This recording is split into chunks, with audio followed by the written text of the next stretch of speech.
Disappointed but not surprised. Disappointed but not surprised. Disappointed but not surprised.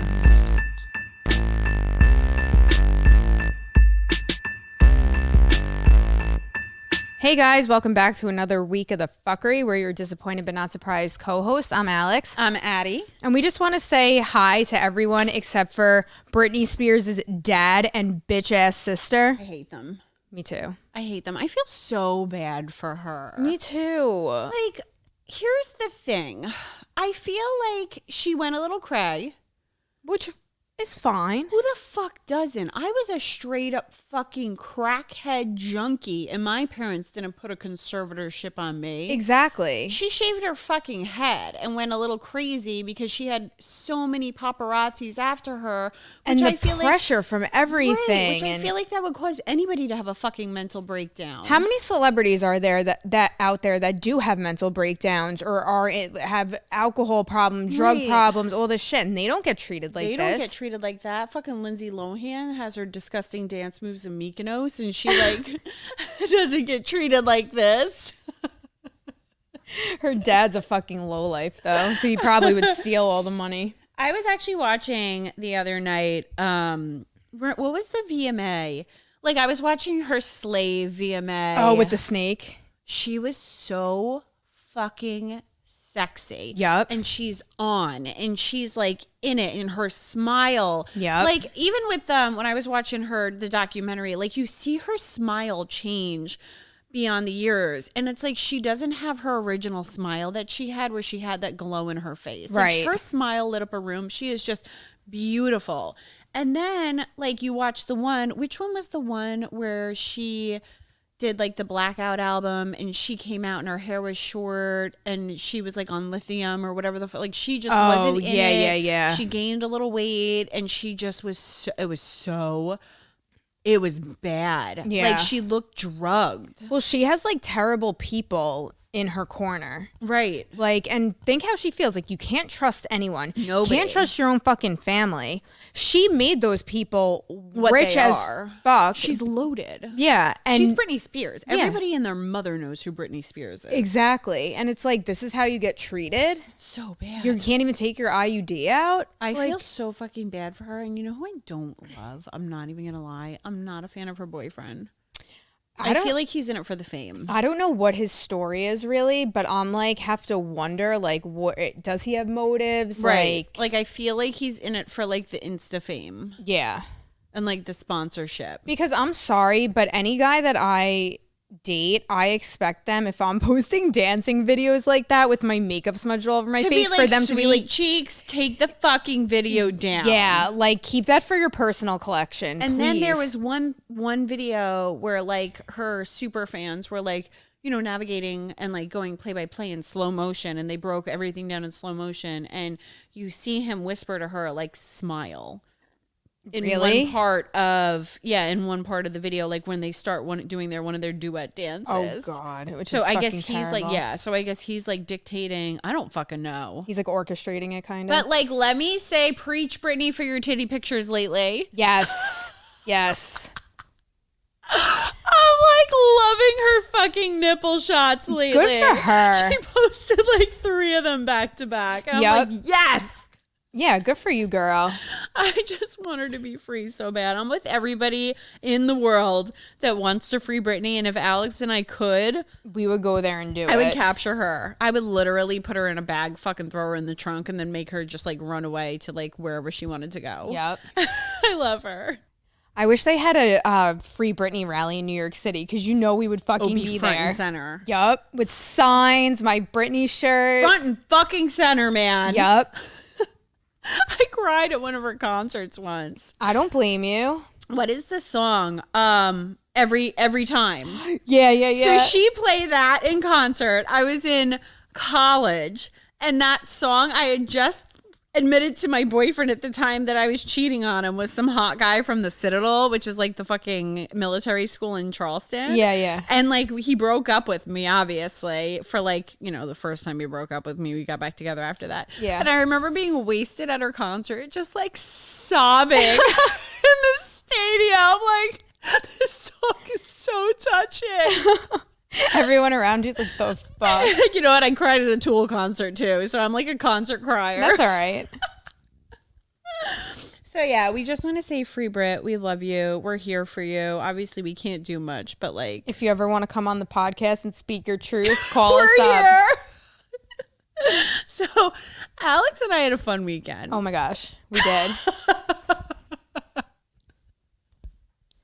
We're officially assholes. Wait, we just officially became assholes? No, we've been officially Okay, assholes. but this was like bringing it to another level, this was kind bringing of. it to an. Okay, so we have some weekend updates before we call into our guest speaker. So we go to this warehouse party with in Brooklyn on Friday night. It was fucking dope. Guy Gerber was supposed to spin. It was one of the first warehouse parties that we've been to. Yeah. Besides like the underground one in what, like 2 years? Right, and nobody had to wear masks. Nobody was Thank wearing you, masks. Jesus. It was like old fucking times. Like Yeah. I haven't been out like that since like 2019. I know. We And got we're to do in it more 2021. often. Yeah. Oh yeah. And I'll I be on will. my best behavior. Yeah, Alex was not on her best behavior. We won't get into that though. That's a story for another day. That's too fresh. So we go with one of our guy friends there. And as we're driving in, like we're all like, it's from Long Island, so it took us like an hour and a half to get into Brooklyn. Yeah. And he's in the back seat, and Alex and I are of course in the front. So we put on like our own fucking music, and like it's like the old school rap, like Killa Cam, Right. Fabulous. It's Jay-Z, Biggie. it's Biggie. It's like it's good. It's like good stuff. It's like the the 90s, 2000s. Yeah, that and- everybody can kind of fucking jam to. And our friend is like older, and he's like a big hip hop head, so he Right. likes the older like 90s rap. So we were like, Right. oh, he's not gonna like this, but we're driving. So We're driving. Oh your well. car. Yeah, but it's not like, I mean, we were playing Biggie. So Yeah, it's no, not he like, wasn't even complaining about it, which I was like, yet. So then he starts flipping out. I guess he got a fucking text message that he got like this song just came out on Spotify. forgot about this. And he's like flipping out in the backseat, like, bro, you guys gotta put on this narcissist song. Oh my fucking God, I'm gonna cream my pants. Alex is like, calm the fuck down, bro. Like, it's not that serious. I'm like, what? We're like, fine, we'll put your stupid fucking song on. It was literally the worst song we've ever heard in our entire lives.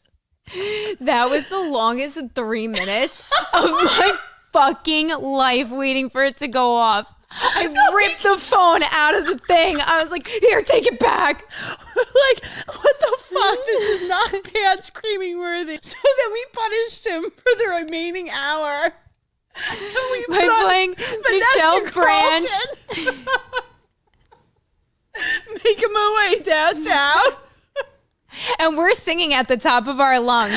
We have really good voices if you guys couldn't tell. And Michelle Branch, Ryan Cabrera. Yup. The Backstreet Boys. We didn't even do Backstreet. We did like worse than that. Worse. It was like BB Mac. Like,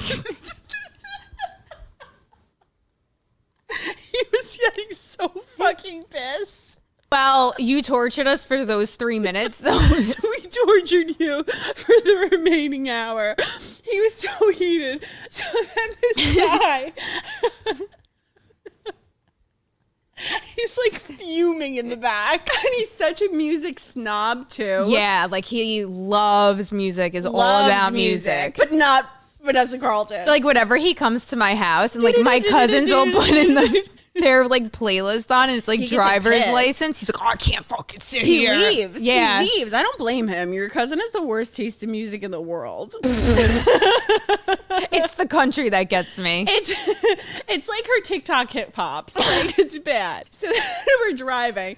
He's got the bladder of a pregnant woman. Yeah, literally. Literally. So We're on the Belt Parkway in traffic. We're 12 minutes away. Yeah, so like you could just fucking hold it. Well, no, he can't. 12 minutes away. Yeah. So I'm like, well, we're about to stop, so jump out here. We're in the left lane, by the way. We're not even like on the side of the road. The left lane, for anybody that doesn't know the Belt Parkway, it's like 3 lanes of speeding fucking traffic. And there's a median, which is like a metal like bar. Yeah. It's like a guardrail. bar. It's a guardrail. And then on the other side, on the right lane, there's, Like there's grass. at least grass, and there's like a whole perch. So instead of waiting for us to like get over, I was like, oh, just jump out here. We're stopped in traffic. He fucking jumps out. So he's standing like by the guardrail, and all of a sudden the traffic starts moving like fast ahead. So we just take off. We leave him Because we can't stop in the left lane. We're going to get Belt. somebody's going to shoot us. No, seriously. We're in fucking Brooklyn So at I was that like- point, or Queens, or wherever the I was like, fuck just we pull over on like the right. He'll see us. No, we Meanwhile, it drove- was pitch black at like 11 o'clock at We night. drove like a half a mile. You see him holding his dick, Running. after the car on the fucking belt, like pissed off, trying to like pee and run at the same time. And we just keep driving. And he's sprinting after us. So then he's like calling me. He's like, what the fuck? I'm like, what? We pulled over. We're like half a mile away at this point. Like, we got up pretty far. So we pull over all the way on the right lane. Dude, the belt is going pretty fast at that point. Yeah, I mean, and he's like running across it like Frogger. He's got a Frogger up across the fucking highway. And we're just laughing our asses off. Like crying literal tears. And then he gets back in the car. He finished his pees piss. first. Yeah, he finishes his piss. Then he gets back in the car. Let's just say he wasn't in a good mood He after was that. pissed. But like, bro, you're the one that fucking got out on the belt. He was trying to blame me. He goes, why would you tell me to get out there? And I was like, well, if It's you didn't, common sense. I was like, if you didn't want to, why did you? didn't have to. He's like, I wasn't looking. I'm like, I didn't know you were blind. Like, Are you fucking stupid? You're on the right lane on the fucking Belt Parkway in moving traffic, and you're expecting us to just like stop so you can take a whiz? It doesn't happen like that. No. And us to block traffic so you could pee? He's fucking shot. I'm sorry. But we were crying, and he was just pissed off the entire fucking night after that. We had fun. we had fun. He didn't have a good time. He I don't didn't have a think. good time. Alex and I danced all night, or for most of the night. Motorboated. Yeah, you motorboated the fuck out of me. Yep. You Jersey Turnpiked me.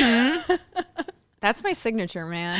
Alex is such a Jersey Turnpike. There's not one night I go out and I that you don't Jersey Turnpike Nope. me. She's bent over. She falls on the fucking ground. Yep. People are like, bro, are you okay? I'm like, I'm great. Great. Carry on. The night actually turned out fun, though.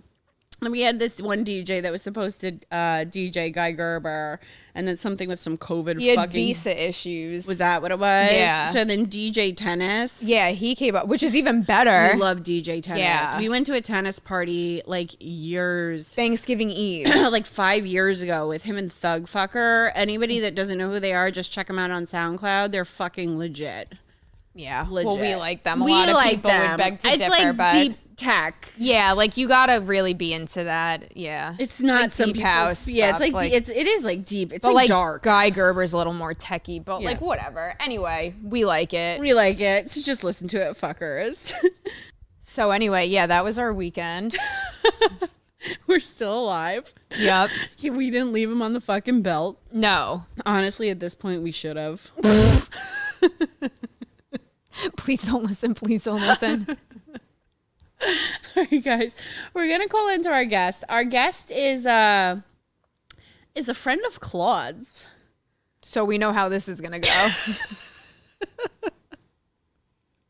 To piggyback off of Claude last week, anybody that hasn't listened to our 50th episode, go listen. You are missing out in life if you don't listen to the Claude and the Wrestler episode. Seriously. So he's a friend of mine from Fight Club. He's a friend of Claude's. He's got some stuff to say. He wanted to just share some fucking crazy ass stories about his life. So we hope you guys like it. Enjoy.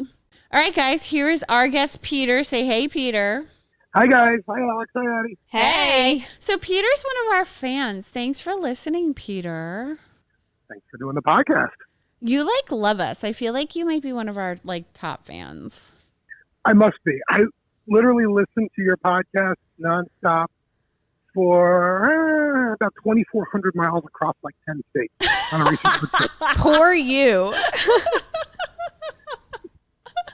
Wait, you said you had to pull over, though, because you were laughing so hard at one of Claude's parts. I did. So I'm driving through, God knows where, Oklahoma, right? In the middle of, I don't know, I was in, Garth Brooks County or something. And Claude starts talking about, these 155 girls or something. The 155ers, how they're the drunkest, fattest ones in the club at night. And they're wildebeest. Exactly.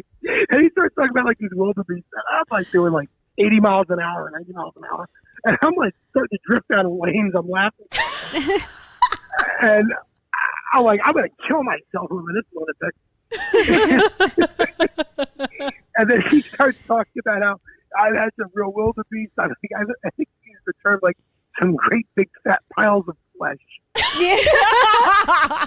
And he said that, and I'm like, oh, fuck this. I pulled over to the shoulder of interstate, I don't even know, 40 or something in the middle of nowhere. And I'm on the side of the road laughing my ass off. Do not drive and Claude. Yeah. No, I was guilty of DWC, driving while Clauding. Kiwi. Exactly. I can see a state trooper pulling me over, what's wrong? Well, I'm listening to this police officer talk about really funny stuff, and that's why I was drifting in the lane. Now, you've been drinking tonight in Hill, officer. I've been quadding. Out of the car. Let me check your phone. Wait, that you can promote our podcast. Oh, I actually did with a cop one time. We'll get to that. Okay. Turns out PBA cards from New York City actually can get you out of trouble in Oklahoma. Really? Yeah, Oklahoma, they have these signs that say speed limit 70, no tolerance. Yeah. And, me being me, I'm yeah, whatever. And I'm zipping along at 85 or so. I would do that, not even thinking. Yeah. Yeah, you're out west, the speed limits are 75 or 80 or something. And I'm just, I'm driving along usually 90, 100 miles an hour. And my car that I took was speed limited to 124. And I saw that every hour. And trooper is in the middle of the road. I'm like, I'm going 85 and flying. He comes right out behind me, lights me up. I'm like, well, here we go. And I was listening to your podcast. I was kind of giggling. So he pulls up. He goes, oh, what was so funny? I'm actually listening to this podcast. You should listen to it. It's disappointed, but that's right. And I turn my phone around. And he looks at me and he goes, what's that police thing you got? Are you a cop? I'm like, no. This is my uncle. He goes, what is he? I'm like, it's, so-and-so. And I show him the PBA card. He looks at me and he goes, in Oklahoma, when it says 75, we mean 75. I don't know what they do in New Jersey, but we take our speed limit seriously. I apologize, trooper. I didn't think I was going quite that fast. 75 is plenty fast for me. I'm used to 55 or 65. He goes, all right, just keep it safe and slow down. They're nicer out there than they are here. Yeah, they just ticket you and just be like, fuck you, bitch. Yep. I've had that happen. I can't tell you how many times. I was glad I didn't run my motor vehicle record. Well, I feel like I said to one of my coworkers the other day, I said, dude, I used to get out of all of my tickets. I would just be like, hey, officer. And I was usually always wearing a bikini while driving, in the summer, just because I, whatever. I was always in a bikini and I would always get out of fucking everything. And now you can't. I don't get out of anything anymore. I feel like I'm just not hot or I don't know no, what it is. I don't think they let you go anymore. Because I've gotten out of tickets a bunch of times. Oh, and I've everything. I haven't gotten out of any recently. No, I got a fucking phone damn. ticket the other day. I get ticketed for every. I was texting my coworker yelling at him for being a fat slob, and I got a fucking ticket. That's ridiculous. You should go to work for that. Yeah, and so I tried to make him pay for it, but he didn't. But whatever. Well, you save me $50 on buying a bikini next time I drive to Long Island. So, Peter, tell us some of your stories because you have quite the life. I had a couple of interesting things happen. So the most recent thing that's pretty interesting is, I'll give you the background. Okay. I was dating this girl. And I have the worst. And I mean, you think you guys have bad luck with women. I have the worst luck with women you can imagine. We have bad taste with men. As long as we got something in common there. Yeah. I must have bad taste with women. And damn it, it's not because I don't try. So I'm dating this girl, and one of my friends picked me up with her. We're going out for about 4 months. I'll call her Goldman. She worked in investment banking. She made a ton of money. Not that I care. Gorgeous, tall. I mean, absolute knockout. Liked sex about as much as she liked rebuilding diesel engines. And for me, even though I'm in my mid-40s, I still kind of have the sex drive of a high school boy. Well, I feel like it comes out back in your 40s. Because you don't give a fuck anymore. That's right. what it is. And you're more secure with yourself. It's just I've heard a lot of guys say that they're heightened their sex drive in their 40s. No question. I mean, I don't think it's ever really gone down because, I mean, it's always been I've always had this crazy sex drive. But right. To be fair, it's just never gone away. Now, some guys it goes away. Not for me. So, good for you, man. I'm not complaining. Who doesn't love getting laid? So, right. I'm over at her apartment. She lives in Manhattan. I'm we're sitting down, we're watching Netflix, right? And she looks at me, she'll turn around, she looks at me, she goes, so I guess we should have sex now, huh? I'm like, well, that's sexy. That really got me. Yeah, wow. And she would not let me go down on her. She barely let me touch her down there. She said, fuck is with girls like that? I don't understand that. I had to fucking ditch a guy because he wouldn't go down on me just because he doesn't think that girls like guys going down on them. Like the guy fucking is shot. What? But I was I'm not going to be in a relationship with that. I remember you talking about that, and I'm driving. I'm always in my car, and I'm listening to guys. And I'm driving along, and I'm like, what? Yeah. That's like saying, yeah, I've got kids, and they really hate candy and ice cream and video games. Right. No. Thank Women you. love that. Women love it, except for the girl that you're seeing, apparently. Hates it. I'm like, trust me. I know what I'm doing. I'm not trying to. What does she have, an ugly pussy? No, it's really beautiful, actually. Does it smell? No, it was nice. I mean, is she insecure? Is she Amish? Is she No, Amish? actually, she's not. She was Amish. She was Italian and German. So she was, most of the Axis power.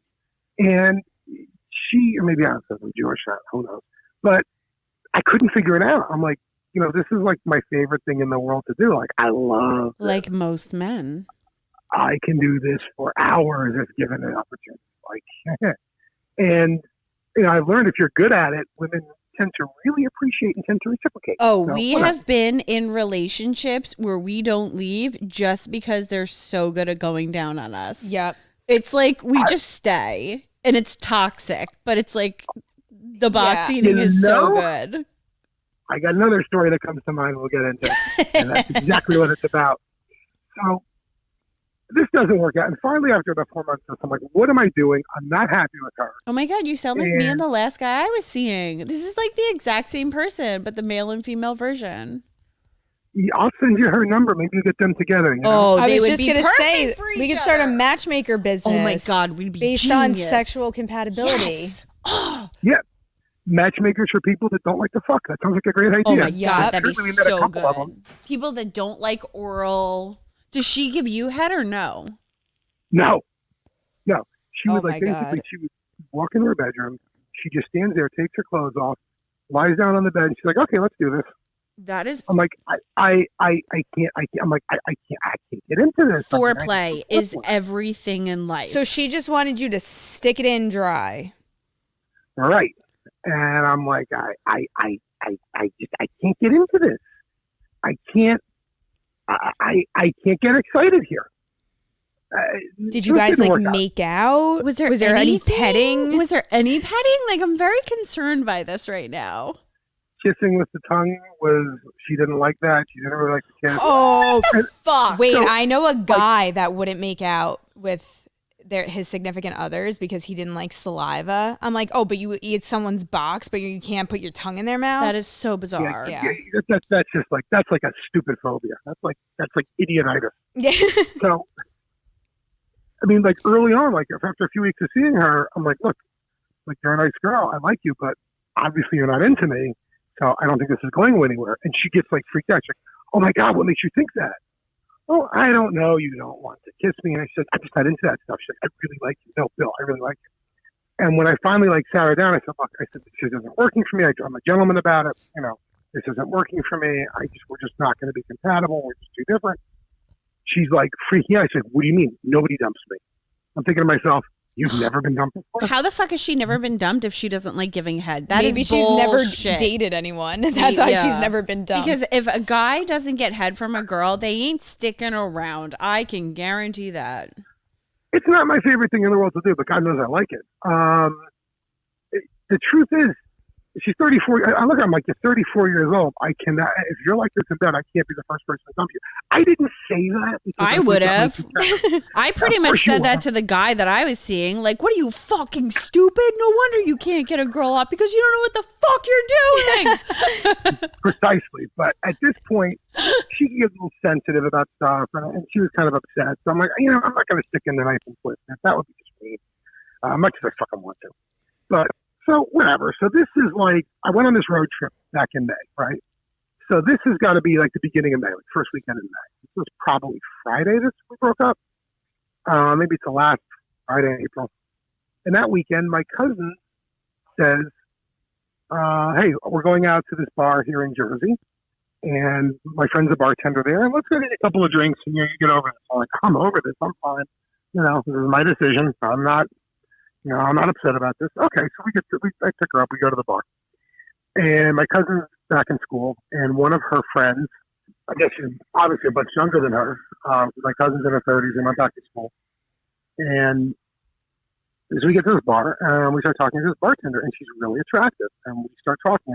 It's ridiculous. We start really hitting it off.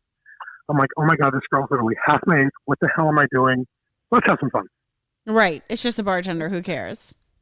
It's not that she's a bartender. It's just like, you know what? I mean, whatever. So, fuck it, YOLO. Fuck it, YOLO, right? So YOLO. And so I got to take my cousin home because she's got a kid. 2 kids, actually. And her husband's at home. And he's like, when you coming home, take care of your kids, whatever. So this girl's like, we exchange numbers. She's like, I better hear from you tomorrow. She's like, let's do something tomorrow night. I'm like, okay, I'm in. She talked me into it. And so the next night, she's like, just come over to my place and we'll figure out what we're going to do. Well, I went over to her place. We never left her place. That was great.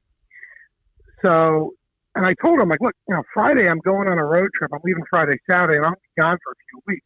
I'm not, like ghosting you. She's like, oh, I wish I could go with you. I'm like, I just met you. That's weird. I want to be with you in a car for weeks, but whatever. And Tuesday night I had things I had to do. Wednesday, we hang out again. And it's the same thing. It's great. I mean, the sex is absolutely fantastic. She's got an amazing sex drive. She's not that, but she's not skinny. She's like 5'7", and I'm 6'3". So women are almost always a lot shorter than me. And she's like 160. She's curvy. She's really got an attractive body in my mind. She's got tattoos, which are, my people aren't supposed to get tattoos. I don't have any, but women are just a big turn on for me. Oh, yeah, you Jews can't get tats. My sister had them. So she's buried in the Jewish cemetery. So there is that. Whoopsies. You can't do that. But, oh, boy, did Mama get upset when she found about that. That was a fun day in my life, getting that phone call. So, she actually had a bunch of tattoos. So anyway, this girl's got tattoos. She's really attractive, and she's, we're having like this amazing sex, having the time of my life. So Thursday, this is Wednesday, so I'm leaving Friday. So, I'm not gonna spend the night there just yet. Let's, try and be a gentleman here. And she's like, look, let's hang out tomorrow night. Tomorrow night, like, let's go get dinner. Blah, blah, blah. We start talking. There's this restaurant in Jersey that she's always wanted to try. It's very famous. I said, look, we'll go there. Then we'll do whatever. She's like, okay, great. So I go to pick her up that night, and she answers her door. And she's not dressed to go out, but I guess she's kind of casual.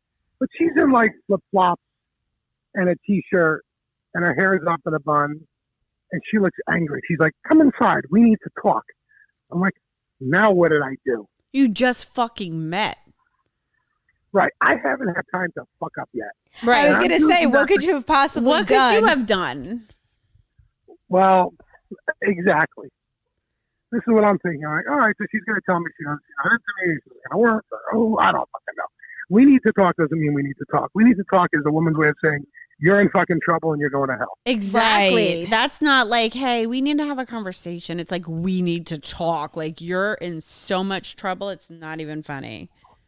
And she's got this fire in her eyes. I can see it. I'm like, What the fuck did you do? You fucked twice. That's it. Right? Well, I mean, Did she have an two separate STD? instances. I mean, no. So she goes, I have to ask you a few questions.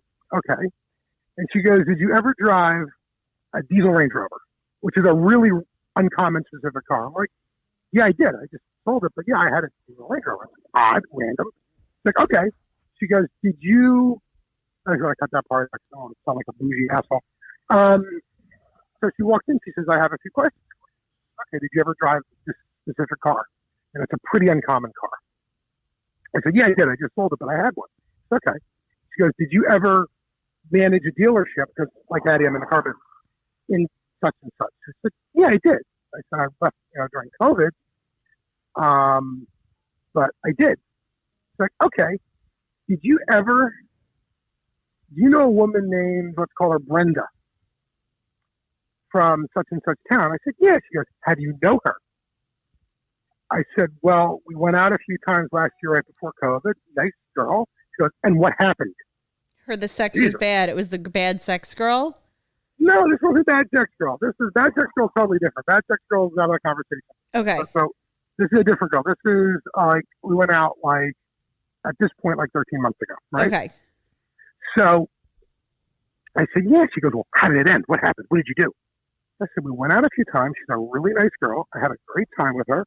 But she calls me, after we went out a few times, says, look, I like you. You're a really great guy. But me and my ex-boyfriend really have been talking, and we were together for a few years, and we were getting serious. And I dumped him for, it turns out to be a stupid reason or overreacted. She had her reasons, I guess. And she's like, look, we're talking. I think we're going to get back together, and it's just not fair for me to keep seeing you. Look, it's disappointed but not surprised, right? Right. Always. Yeah, but I feel like, if you want to follow through with your ex, or maybe that's just an excuse, but it's like, what are you going to do? Like, all right, and I'm at least tapping she's out. honest She's honest about Right. it. It's not like she ghosted you, so. No, exactly. And I respect that. I'm like, look, I respect that. I get it. And it turns out they really did get back together. And I tell you how I know about this. So the girl I've been seeing looks at me and she goes, oh, yeah, that's so-and-so. I said, you know her? She looks me dead in the eye with fire in her eyes. It's her and she goes, sister. yeah, It's her mom. that's my mother. I go, what? So let's get through a little bit of background here. The girl, her mom, who we call Brenda, and I went out last year. She was 39 years old. Now, she mentioned that she had a daughter in college. I'm like, whoa. She's like, yeah, I got pregnant in high school.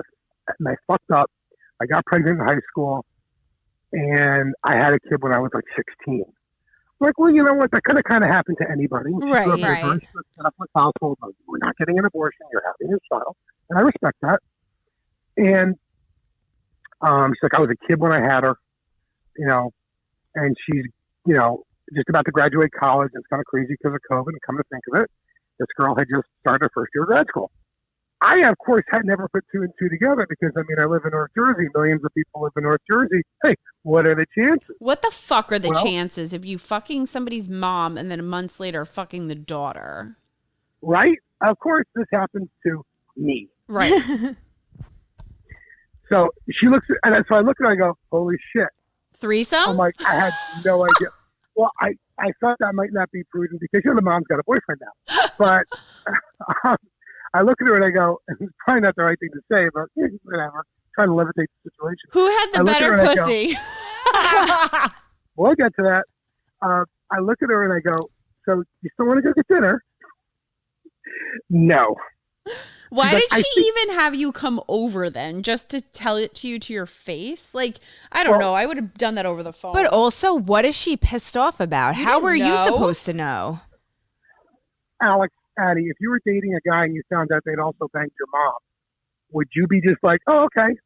No, but I would be like, okay. bro, but I wouldn't have you come over. I would say it over the phone so I wouldn't have to see you again. But I also wouldn't be mad at you. I would be be mad at like, you for not knowing. I would be like, I just figured out that you also banged my mom, so I don't think this is really going to work out. Right. Exactly. That's not a conversation that most people outside of like Arkansas tend to have. So she's like, I'm not angry at you. I'm just a little freaked out right now. I don't know how to process this. She's like, I really think you should go. I'm like, look, I get it. So I get back in the car. I'm like, well, that's not how I planned on eating. Okay. Right. So I call my cousin. I tell her this. She's like, oh my God, I can't believe this. And I call my other cousin. She's like, oh my God, I can't believe this. And like, I don't even know how to process this. Right? So I'm driving home. I'm like, I got to get dinner. And at this point, I'm hungry. So that's the end of that. And then this is Thursday. Friday, I go back in the car. And I made it to Chicago. Anyway, so I go on my little road trip. I, go see my sites. I drive across the country, and I'm out in Los Angeles for almost a week, and then in Vegas, and I flew back east for a couple days with my friends. Flew back out. I'm driving around an area called Monument Valley, which is in northeastern Arizona, southeastern Utah. Really beautiful area. Really remote, no cell service over most of this drive because I'm off the interstate. And I get back close to the interstate, I get service again, and my phone starts blowing up with all these texts and calls and voicemails all day. And like when you land from a flight, Addie or Alex, your phone. Yeah, your phone just goes, Bingo, it's like ding, ding, ding, ding, ding. It sounds like like I'm in a casino. So I see a voicemail from her, and then a text from her pops up. She's like, "Look, I tried calling you, I left you a message. I really do want to talk to you, and I feel really bad. And I talked to your cousin and da because the day before my cousin actually called me and said she had talked to her a few days before. She wants to talk to you, and she feels really bad. How the hell does she know your cousin? Knows this girl? My cousin goes to school with this girl. Gotcha. And my cousin used the bar where she was the bartender at. Gotcha. Okay. Yeah. And I got to keep my cousin straight because I have two cousins that are back in school getting enrolled. So she's like, look, she's really into you. She really likes you, but she's really freaked out right now. Why would she be freaked out? You fuck her mom. People take these things real serious. And this is so fucked up. I can't even believe I'm telling this. So it turns out her and her mom aren't close. Her grandparents raised her. But right before I came over, she talked to her mom about something stupid, like a duplicate copy of her birth certificate because she wanted to get a passport or something. And it just comes up in conversation. She just started seeing some guy. She goes, oh, what does the guy do? He goes, oh, he works as a manager on a car dealership. And she goes, oh, I went out with a guy, like a year ago, and he was a manager at a car dealership, really great guy, but, you got to be careful. Sometimes these guys just, have to stay late at work, and, sometimes they get home at 9, 10 o'clock at night, just know that. That's like what their jobs are like. And she goes, oh, okay. She was like, wait, she said, did I tell you about him? Like, she's like, we went out when so-and-so and I were walking up. And the daughter, who I'm now seeing, goes, yeah, I think so. She goes, yeah, he's this guy, he ran his dealership up in such and such town, and he drove such and such car. And she goes, oh, what was his name? She said his name was Peter. And she goes, oh, okay, bye, Mom. Yep. And this was maybe a half an hour before I got to her house, 40 minutes before I got to her house. So it was fresh. It was fresh as mozzarella. So she was, still trying to process it. That's a good line. Yeah, you look fresh. Fresh as mozzarella. I should just go down the shore and use that line just to be a scumbag, but I can't. So she calls me, so I call her back. I'm like, look, I'm in the. I thought you didn't want to talk to me. You were pissed off at me to go. And I said, no, look, I'm here to talk. None of this was my plan. None of this was planned out. She's like, I know, I get it, right? She's like, but you didn't answer my calls or my texts all day. I said, yeah, because, and I'll send you pictures. And she actually liked the movie Forrest Gump. I said, you know that scene in Forrest Gump where he stops running and turns around and there's those crazy mountains in the background? She goes, yeah, I was there today. It's actually called Forrest Gump Hill. She goes, oh, I said, I was in Monument Valley. I was all, in the middle of nowhere, Arizona and Utah, and there's really no cell service out there that's dependable. Like, you get cell service, like, right when you're in, like, a little village that you're coming through, and then that's it. It's like, I said, I literally just got back I'm driving back to Flagstaff to my hotel. I can talk now. I'll be in the car for, 2 hours. I said, but I haven't had pretty much cell service all day, and maybe I get one bar here or there. I love that you're even explaining it to her. I would have been like, go fuck yourself. Yeah. Well, I mean, it was great sex. Okay, true. Long story You do short, a lot of things for great sex. You do. Don't we know? So, another story we're going to get into, so I'm going to speed this up. So, long story short, I get back to Jersey. She's like, when you come back we talked a couple times on the way back. She's like, when you get back to Jersey, she's like, you better come see me. Okay. So, I've seen her a few times since. I guess her little meltdown wore off. It just completely freaked her out that she was banging. She's like, look, you have to understand, I'm banging some guys also up with my mom. Like, it freaks me out, but I get it. My mom's not that much older than me. My mom's like 16 years older than me, and you're 46. I know you're like the oldest guy I've ever been with, but it totally makes sense for you to have gone out with my mom. But like, it's just really freaking weird. But it's a small world. Smaller than you think. So that's that story. But wait, who was the better fuck? The mom or the daughter? The daughter. Okay. The mom was good, but the daughter has more sex drive. Okay. The daughter is also freakier. Okay. And how graphic can I get? Oh, what the fuck am I asking you for? We have Claude on our show. What are you kidding? Yeah, I thought you listened to all the episodes. You listened to the episodes, Peter. Yes, I did. Well, the other thing is, I've also done them both in the butt. Okay. Who's got the better butthole? Mom. Is it tighter? No, mom. It's easier to get into. Oh, okay. Mom's loose as a goose, fresh as mozzarella. Mom was like, like you had your in the car business, like a 3-year-old Lincoln Town cars with like 300,000 miles on them. Yeah. Delivery service. Yeah. Mom. So I've kind of been seeing her, but she's got a number of issues. Number one, she occasionally likes to make fake accounts, go on Reddit, post pictures of herself on there, which doesn't bother me at all. So do we. But her pictures are a little more graphic than what you guys have put on there. Well, I had to delete them. I don't know. Mine were pretty bad for my OnlyFans. Yeah, I've never actually got an OnlyFans. I had a couple of the guys paying for it. Click, and no, he never paid. Cock lick and he actually never paid. There was a couple others that paid for it. That's hysterical. I know. I would make them send me $50 for a photo of my fucking nipple. $50. I mean, no offense. God bless you for that. A bunch of them paid. Well, I told them it was butthole, and then it'd just be like nip. They would have to uncover it. That's honestly one of the funniest things I've heard all week. That's all month. And they'd be like, "That's disappointing." I'm like, "You paid, bitch." Well, she's got a couple of other kinks, like she's bi, which is fine.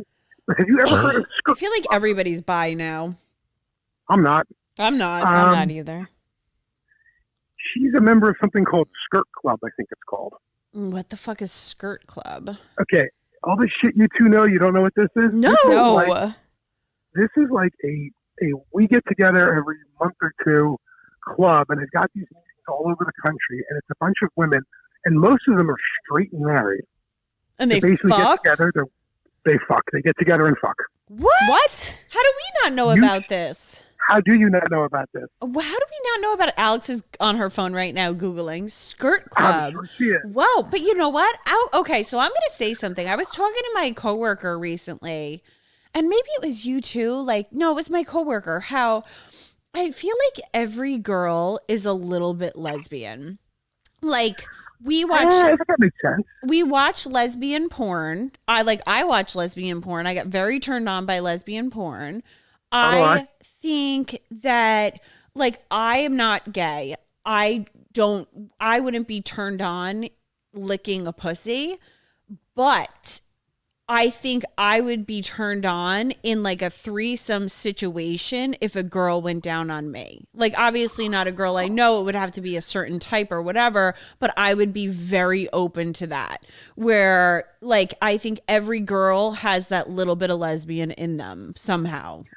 I've had a number of women I've known have said this.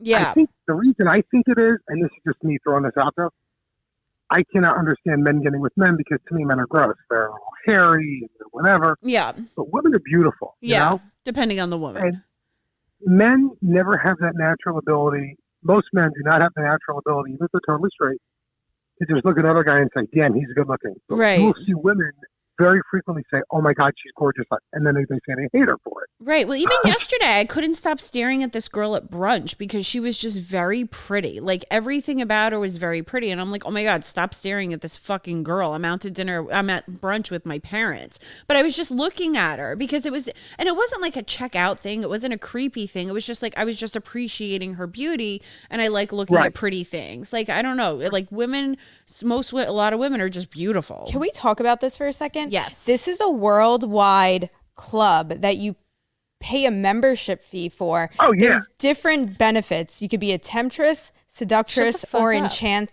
She's an enchanter and enchantress, like the higher level. Yeah, that's the highest one. So you have $200 access a year. to all this shit. It's like free-flowing champagne and flirtation and fulfillment. Should have me back on. We'll talk about it. You know a thing or two about it. I don't know if I get her on the podcast, but I can ask. I need to know about Skirt Club. So how much? Alex is on her phone right now looking at it. The mission is to build an exclusive all-female community for empowerment and sexual discovery. So it's so funny too. Like Goop, like Gwyneth Paltrow's show, they went to this workshop where all these women are in the workshop masturbating and in front of each other and like learning how to masturbate and like figuring out their sexual powers, and they're all doing it in front of each other in like a safe space, like lying on the ground, and they're doing this rock and roll motion, and like I feel like women's sexual empowerment. Yeah, it's on the Goop, the Netflix thing. It was an episode. Gwyneth Paltrow show. Hard pass on that one. I was very intrigued by it. That doesn't sound like a workshop. That sounds like a category on Pornhub. Yeah. But a lot of girls don't know their sexual power. So I feel like when all the women come together, maybe I don't know. Like, how many women do you know, Alex, that don't know how to get off or haven't gotten off? Like, I know one of my friends, she's 32 years old, and she just finally started masturbating this year. What? Yep. Jesus Lord. Yeah. So like, I feel like it's like a thing, like it's a movement. And when you're out with women, you're in a safe space, I guess. Fuck it. Why can't you just do it alone in your bed? Because a lot of girls don't want to. I don't know. Don't know how to do it. Yeah. Bizarre. I was with a girl one time who was 32. It's a few years ago. And I don't think she'd ever orgasmed before. She'd never had anyone go down on her. That's insane. Yeah, I know people that have had that. Yep. Like, they were in relationships for years on end, never had an orgasm. Right. Well, one of our friends was engaged for 2 years, and he never went down on her, and he never got her off. Yep. I think I remember that was an episode. Yeah.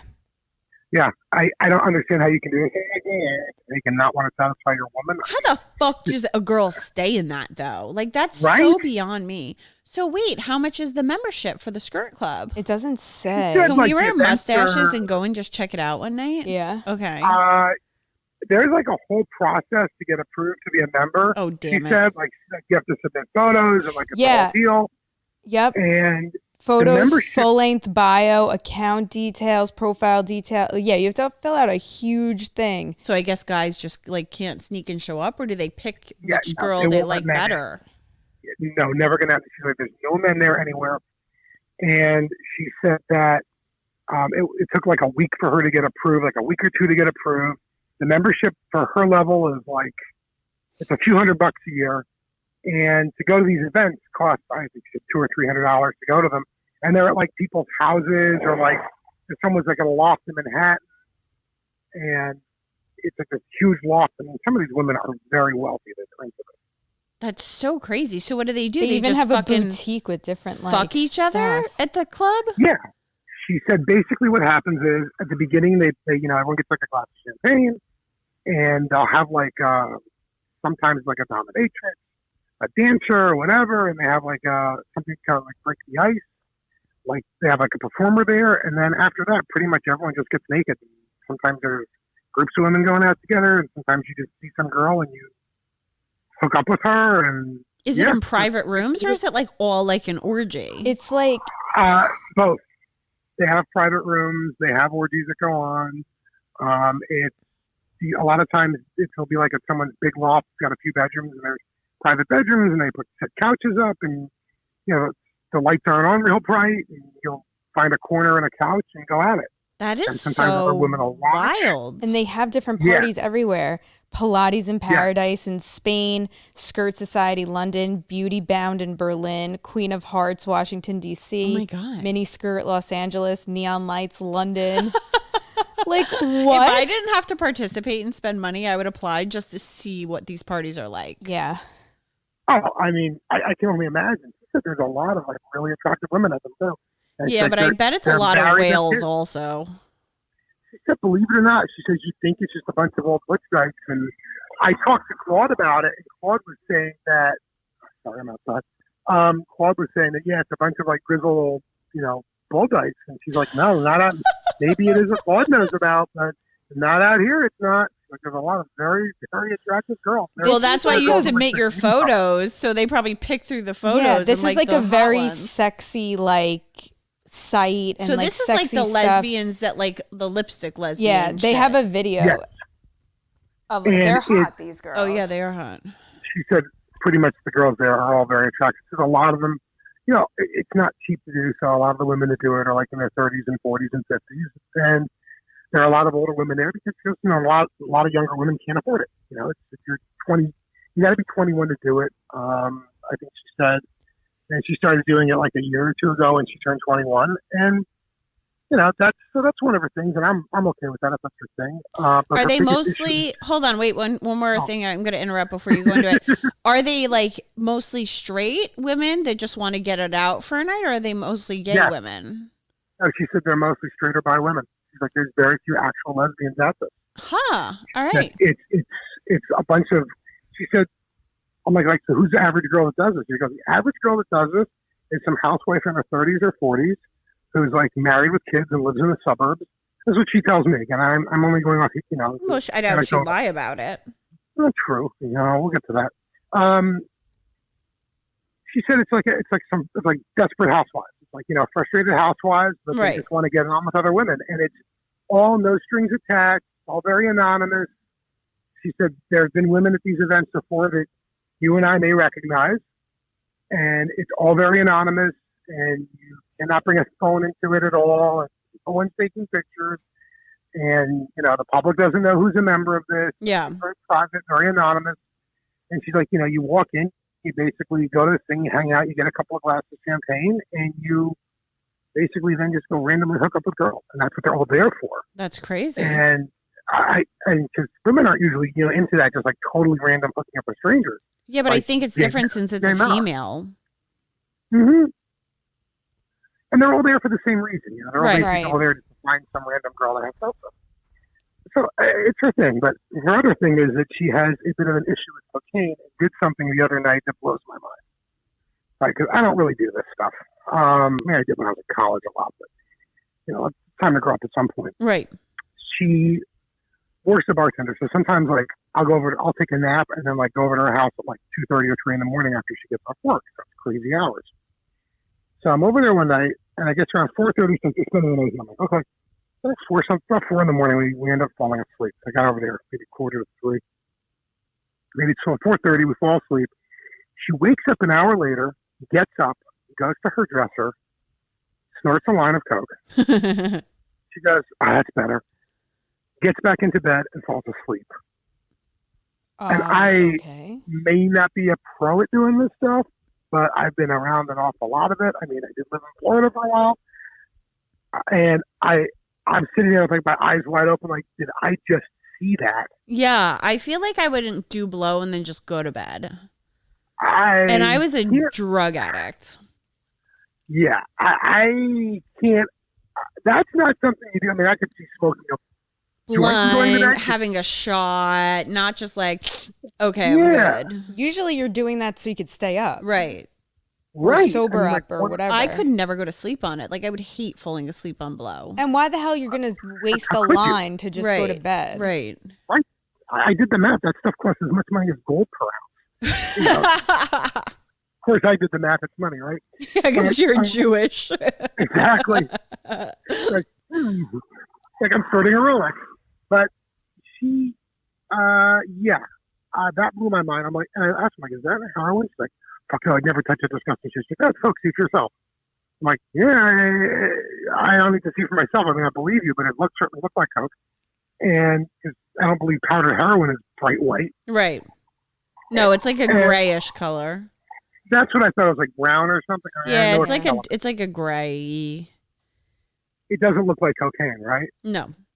Okay, 'cause I mean, I could see someone doing that because I think it knocks you out. Right, because then you're asleep and you're getting like you're coming off of it. I used to do that in the middle of the night. I would do lines of blow at night, and like I would do it first thing in the morning. Like I would lay it out for myself before I went to bed, so my alarm would set off. I'd do it, put the snooze on, and then I'd be good. Sure, that's what people do. I mean, I did that in college a number of times. Wake up in the morning after a crazy night of stupidity, and you wake up and you blow a couple lines, you can make it to class. Yeah, right. Not that it's a recipe for success in life, but hey, it worked for the time. Works for the time. So yeah, so you got a little bit of a train wreck going on there. And you want to hear the story about the porn star accident we dated? Yeah. This is a weird one. Okay, so this is like 7 years ago. So for work, for a job I did for a while, I traveled a ton. Like I was on planes, on flights once or twice a week, running around buying cars. So I was buying for a dealership group, and I was overseeing these car operations. And I literally was on the road 3 days out of the month, 4 days out of the month. I'd fly to Detroit. I'd fly to Los Angeles. I mean, I flew everywhere. So when you fly a lot, this is important to remember. When you fly a lot, you get status on airlines. Right, you get the miles and the points and all that shit. I was global services on United. I had to change planes in Dallas. I had a car ticket in my other gate. Got crazy. And I had lounge access.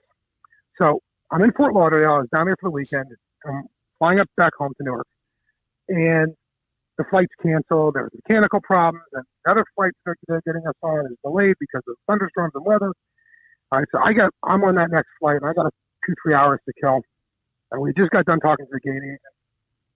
And I'm up in first class because most people that fly in first class are not people that are dumb enough to spend $1,500 to fly to Fort Lauderdale. Right. They're frequent flyers that get upgraded, right? Yeah. So, and I sit down for a second. I'm like, I'm just going to step over to the lounge and drink. And there's this girl that's sitting across from me. She's really attractive. And I'm like, did you get on the flight? I'm like, yes, I just did. And for whatever reason, this flight had a bunch of seats open in business. I'm like, well, and so we just start talking. Right, and we're really hitting it off. I said, look, I'm going to go to the lounge and get a drink while it's coming. She's like, I can't get in there. I'm like, you can as my guest. Let's go. She's like, yeah, I'm like, yeah, let's get a drink. It's a lot more quiet. It's quiet. We can get something to eat and, hang out. I said, okay. So we go to the United Club. They have one at Fort Lauderdale Airport. I don't know if they still do because of COVID. And these clubs are just like lounges. They're not like, some secret crazy thing. But they have food, drinks, and they're just quiet and they're relaxing. And you're not standing next to like these sweaty, nasty people with screaming children at the gate, which I hate. Ugh, the worst. Yeah. Right? Hate kids. I don't have any. I don't want any. So we go to the lounge, and they have a gate agent running around the lounge. So we're there for like an hour and a half, and we are getting along great. We're making plans to hang out in New York. I go, hold on a second. I grab the gate agent. At the time, because I flew so much, I was more than the top published tier of they call it global services on United, which basically means the airline will blow you. Okay. But you spend a lot because you spend a fuck ton of money with the airline, right? Right. Like out of your dealership, if you had a company that bought 30 cars a year from your dealership and your service department's a week backed up and they're like, look, this car's we got to get them out, in. Today. Right. Of course. And that's really what these elite tiers are. They're a way to reward their best customers. And I was like, oh. I'm flying 150,000 plus miles a year, and I'm usually buying tickets on short notice, so these are expensive fares. Anyway, I say, this is so-and-so. I said, she's my travel companion, and I noticed she's not sitting next to me. She's sitting next to me open. She goes, no, but I've got two across the aisle from you. She's your companion? I'm like, yeah, she's my traveling companion. It's okay, here, let me print out a new boarding pass. This is her name, right? Yeah, I got her. Okay. Prints out a boarding pass. I walk over. I said, I got a cool idea. Why don't we fly? And I'm just totally like taking a stab in the dark here. I figured out how we could sit together on the flight up. She goes, oh, that's great. I said, here's your new boarding pass. She's like, row 2. That's like first class. I said, yeah. She goes, how'd you get in here and how'd you get in first class? I said, look, I just fly a lot for work. I told you. So when you fly a lot for work, the airline really takes care of you, which is the truth. I mean, I don't want to be a total jerk. And, obviously this is stuff that almost never works that I don't ever do. But in this case, it actually works. You got to kind of flex your muscles a little bit. Right. But I mean, usually I think it's the guys that do that, like, I've got money, or I've got pull here. You come across like a bit of a jerk. It would work for Alex. Hell yeah. If anybody did that to Alex, she'd be like, hi. I don't give a shit if you're bragging or not. Get me in first class, motherfucker. Hey, Peter, want to fly with Alex anytime soon? Let's do it. As long as it's on United. So, Delta, trust me, I had a flight Delta from Vegas to Cincinnati. He didn't give a shit who I was. Yeah. So, like, yeah, you're not getting upgraded. Fuck you. So, we've done the plane. She's like, oh my God. She's like they're boarding, they board New York Global Service November 1st. So, we were like the first people in the plane. She's like, how'd you do that? I'm like, well, I've got, there's tiers, and I'm like their highest tier. Like I explained, oh my God, wow. I'm like, whatever. So I said, yeah, you fly a lot for work.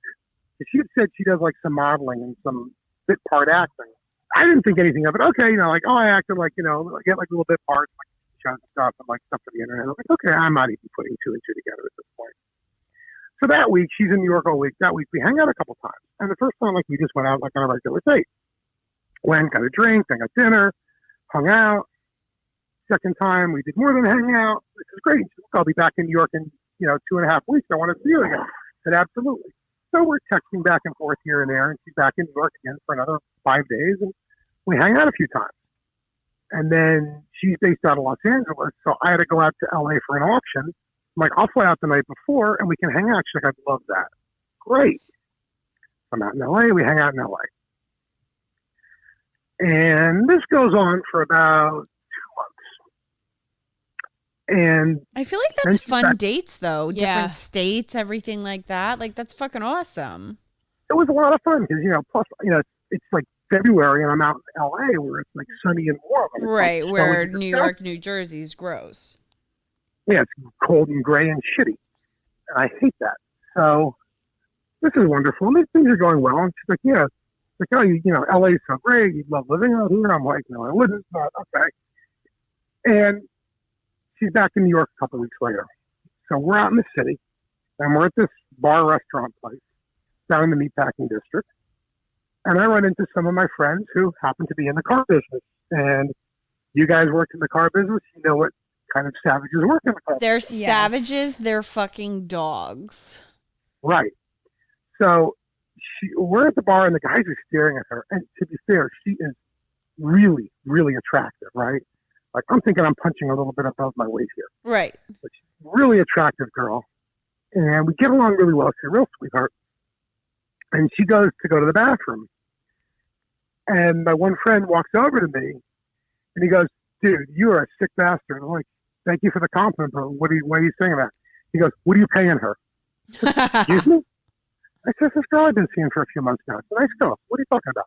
He goes, what the fuck? How much you paying her? Come on, guys. The guy's like, dude, you know who that is. What are you paying her? We know who she is. I'm like, I don't. Now, to put this into perspective, we'll take this into perspective after. I'm like, what are you talking about? They're like, that's so-and-so. Wait, can you give us her name on the podcast, or you'll just tell us afterwards? No, I'll tell you afterwards. No, I don't. Okay. Okay. There's a reason. She doesn't. I'd rather not. I don't Okay. respect her. All right. You got to tell us afterwards, though, because I want to look her up. 100%. So, I'm like, are you fucking kidding me? And the other guy's got her up on his phone. He's like, yeah, it's her. I'm like, Is she like a Yep, okay. famous-y porn star? Like fucking, not like Jenna Jameson status, but like, no, is she no, like, no, that's Jameson. She's kind of well known. You can find her stuff online. Not like Mia Khalifa big, but just like if you Yeah. watch enough porn, you know who she is. I guess. Okay. And- Okay. Listen, if I watch porn, yeah, plenty of times, but I'm not like super into it, number one, Yeah. because the real thing is a trillion times better. Right. And I just gotten out of dating someone for a couple of years, who turns out was cheating on me. And that's a common thread around here, isn't it? Facts. Oh yeah. So this is going to sound really like cucky and pathetic. If I'm dating someone, to me, if I'm looking at porn a lot, like that's like fucked up. Really? I don't know. I feel like if I'm jerking off to porn, I should be getting laid, right? I should be over her house banging her. That's the way I think. You know, I mean, I was with this girl. We had an incredibly healthy sex life. We had sex almost every night. So, you know, what am I looking at porn for? I'm getting laid every night. Right. Facts. So, and she was a lot of fun. So I'm like, holy shit. So she walks back from the bathroom. All the guys are now staring at her, like eyes laser beamed at her. She looks at me. I look at her. She goes, I'm like, yeah, want to go outside and have a cigarette? She's like, yeah.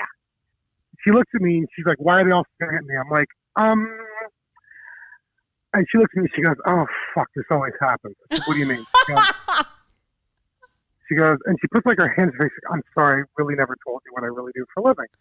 I'm like, what did they tell you? I'm like, well, they told me something, but I want to hear it from you. She goes, well, I am an actress and I do some modeling. She goes, I forgot to tell you that I'm usually not wearing any clothes. That's so fucking crazy. You know why I'm like, she what do you- probably didn't say anything though? 'Cause she Because the doesn't minute want- yeah. somebody finds out she's a porn star, they want to be with her because of that. Or they don't want to be with her because she's getting railed every day by different men. Well, Sure. this is the thing. She looks at me and she's like, and the first thing I wrote to, she goes, I don't work with men. said, Oh. Now, I know at this point I knew before she dated me, she was in a relationship with a girl. Okay? All right. She in skirt club? And Yeah. no, I don't think she is in skirt. No, because lesbians aren't in skirt club, only True, the true, housewives. This is my life, right? So she says, I'm kind of embarrassed. I feel like a shit for not telling you, and I get that you hate me for it. I don't hate you for it. I feel just like wait. sometimes you just want a clean start, though. Yeah, I mean, I You're gonna I don't find like out this anyway, life. though, right? Yeah, she's like, it's just, she's like, when people know what I do for a living, I get treated totally differently. Right. She's like, they look at me like I'm a whore. Clearly. She goes, I don't fuck on the first date. She goes, I totally compartmentalize my work. It's work. I don't get off on it. She goes, it's not what you think. And so we had this whole talk outside. We had a couple cigarettes. And then I went to another restaurant, obviously, this night. And we had dinner, and then we talked, and then I got laid. And it was a wonderful night.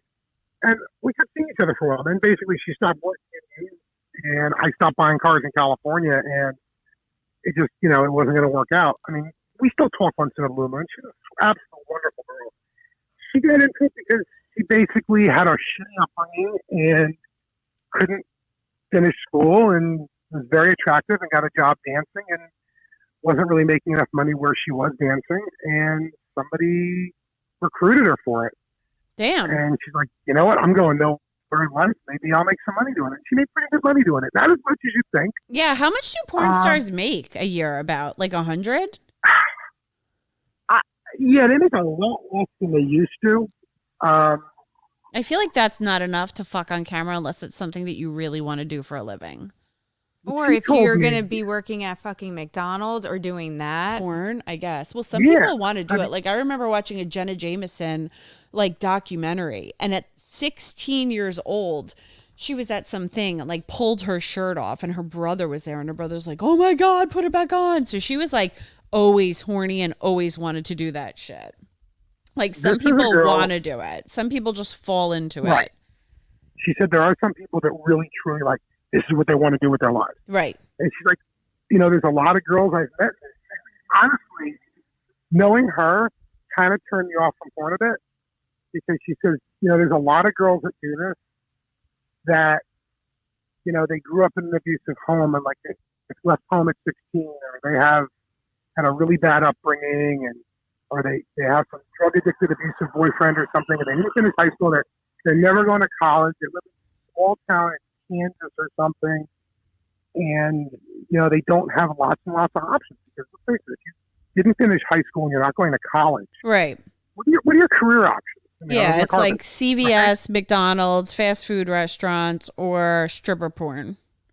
Pretty much. And she's like, look, my options were like work at the 7-Eleven in town or at the truck stop and make $6 an hour, Mm-hmm. or work at McDonald's and make $6 an hour and live in a trailer if I'm lucky, and meet some loser guy, or go to Los Angeles and travel, and it's like I can make $80,000 to $150,000 a year doing this. They don't make a lot of money off the porn. Apparently, they make money if they go and do feature dancing at clubs and go on tours. I feel like OnlyFans girls make way more money than that. Well, the porn stars are all opening up OnlyFans, and Right. if you're like a Jenna Jameson and you do an OnlyFans, you'll get $500,000 or $1 million subscribers. Right. A fortune. And then you're making a ton of money. Millions. These It's girls like- are making millions on OnlyFans. Yeah, what's that one? Bella Thorne? Bella Is she a Thorne? porn But she didn't star? even know. She didn't post any nudes. Oh. She did not post one Yeah, but- nude photo. Oh, yeah, there was that whole controversy, And she right? made $1 million in a day. Yeah, that other one who was at Catch Me Outside, Oh, Oh, Bad right. Bobby, whatever it is. Baby. whatever her name is, Bad Baby. I don't know. She just bought like a mansion. Yeah, from OnlyFans. As soon as she turned 18, she got on it and got like millions of subscribers. But she's posting Snatch. Right, but don't Yeah. forget, these are also people that probably before they went on OnlyFans had like millions of Instagram subscribers or Right. millions of Twitter followers or something else. Well, Right. the same as porn stars get 500,000, 1 million Twitter followers or whatever. Right. So if they go on OnlyFans, they're going to get a lot of subscribers. Yeah. And even if they only get not even like repeat subscribers, they just get that $10 for the month or $12 for the month or whatever. Like you do that with how many people, you're going to make a ton of fucking money.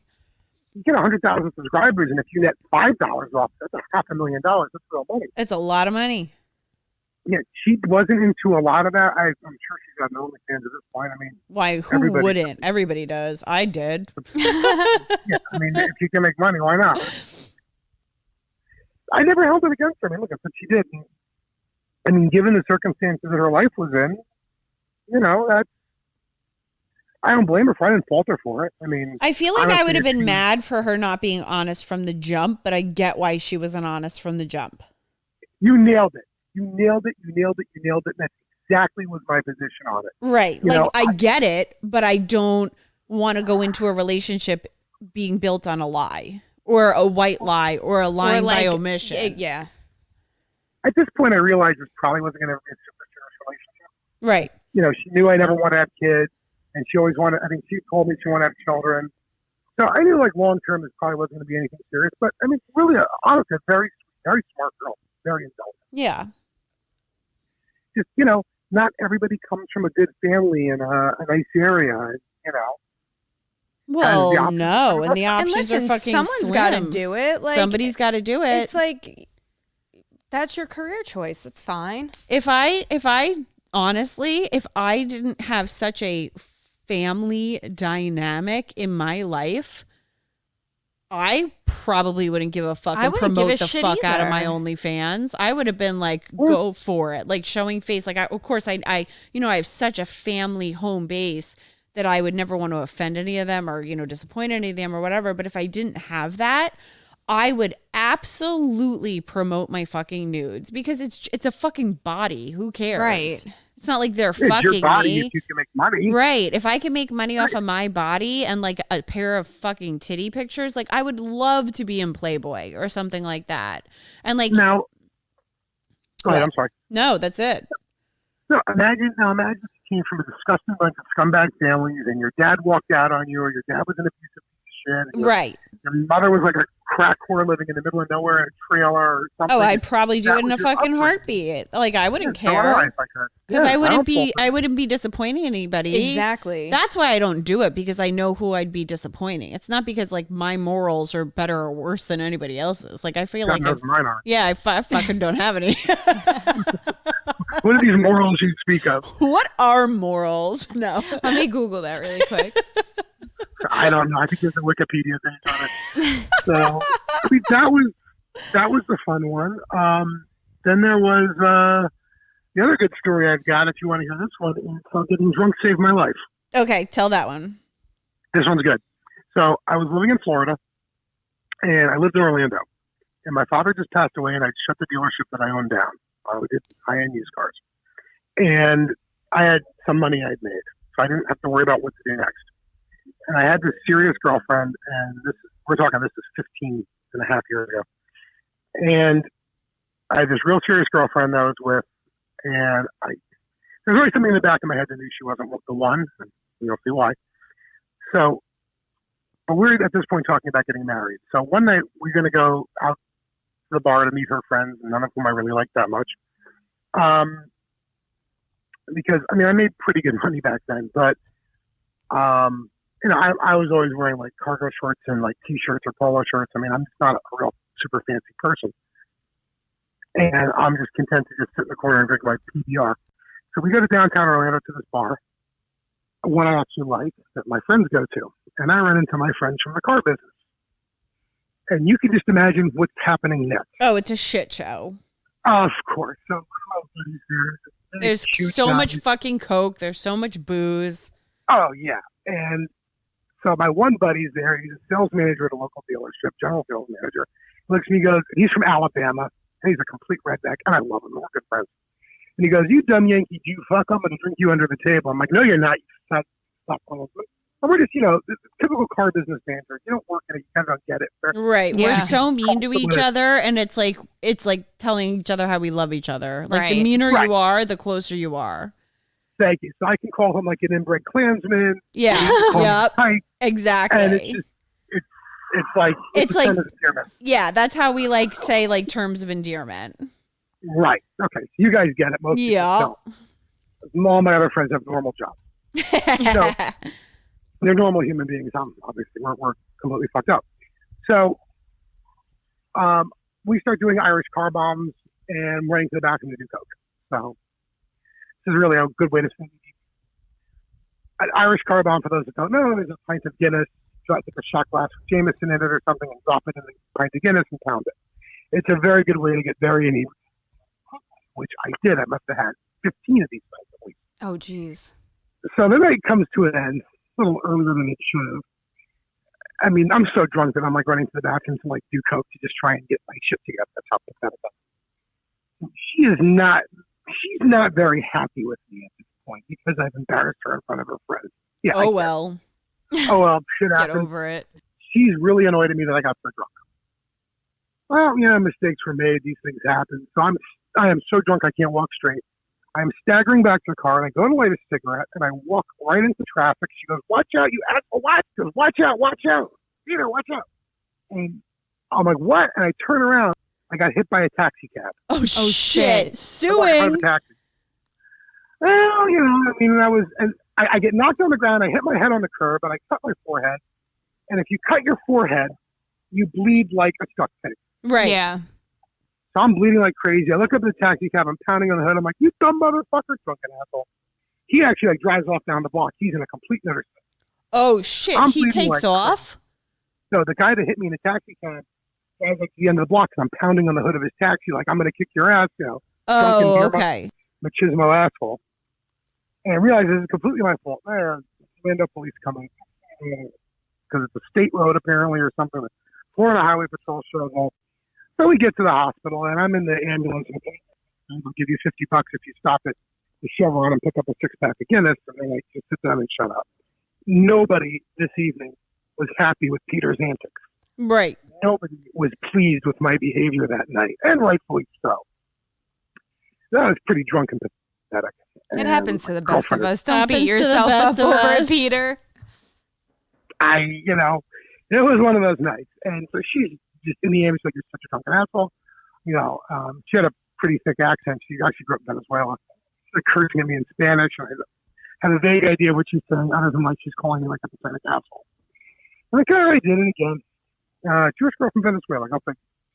So we get to the hospital, and they start running all these tests. Well, I'm now starting to sober up a little bit, and come to find out, this doctor comes in and he goes, "Peter, we need to talk."